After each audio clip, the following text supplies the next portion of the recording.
বছরের প্রথম দিনই শুভ নববর্ষ জানিয়ে আমি ভিডিওটা শুরু করলাম আজকে। সবাইকে শুভ দুপুর।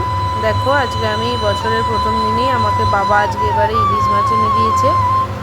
ইলিশ মাছটা এবার আমি রান্না করব, দই ইলিশ রান্না করব। তার জন্যে আমি 5 পিস মতন ইলিশ মাছ নিয়ে নিয়েছি।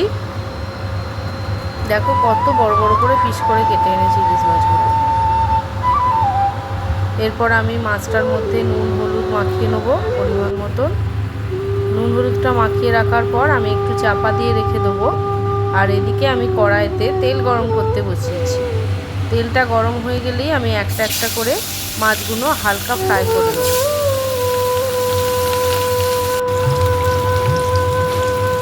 দেখো এদিকে আমার সব মাছ ফ্রাই করা হয়ে গেছে।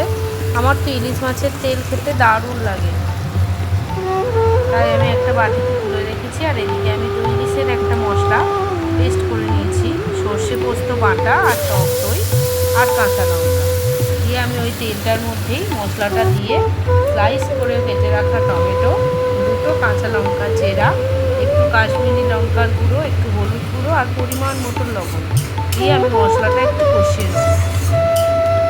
মশলাটা কষিয়ে নেওয়া হয়ে গেলেই যখন একটু ফুটে উঠবে ঝোলটা, তখন আমি ওর মধ্যে ভেজে রাখা ইলিশ মাছগুলোকে দিয়ে দিচ্ছি। ইলিশ মাছটা দিয়ে ফুটে উঠবে যখন, আমি ওর মধ্যে কুচিয়ে রাখা ধনেপাতা কুচি আর একটু কাঁচা সর্ষের তেল দিয়ে গরম গরম ভাতে পরিবেশন করব দই ইলিশ। তোমাদের যদি এই ভিডিওটি ভালো লাগে